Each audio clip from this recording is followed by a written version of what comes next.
అందరికీ praise lord. నా పేరు రూప. నేను కీర్తన 91వ అధ్యాయం చెప్పబోతున్నాను.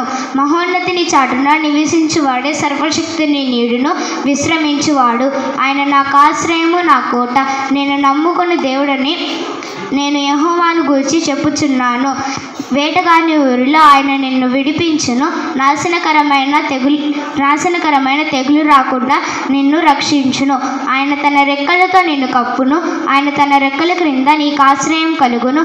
ఆయన సత్యమును కేడమును డాలునై ఉన్నది. రాత్రి వేళ కలుగు తెగులునైనను భయమునైనను, పగటి వేళ కలుగు బాణముకైనను, చీకటిలో సంచరించు తెగులునకైనను, మధ్యాహ్నమందు పాడు చేయు రోగమునకైనను నీవు భయపడకుందువు. నీ పక్కన 1000 మంది పడినను, నీ కుడి పక్కన 10,000 మంది కూడినను అపాయము నీ యొద్దకు రాదు.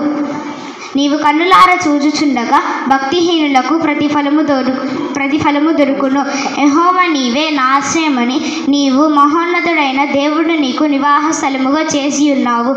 నీకు అపాయమేమీ రాదు, ఏ తెగులును నీ గుడారమును సమీపించదు. నీ మార్గములన్నిటిలో నేను కాపాడుటకు ఆయన నిన్ను గూర్చి తమ దూతలకు ఆజ్ఞాపించును.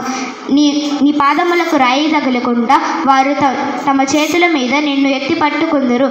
నీవు సింహములను, నాగుపాములను దొక్కెదవు, కొదమ సింహములను, భూజంగములను అరుగద్రొక్కెదవు. అతడు నన్ను ప్రేమించుచున్నాడు గనుక నేను అతన్ని తప్పించదును. అతడు నా నామమును ఎరిగినవాడు గనుక నేను అతన్ని గనపరచెదను.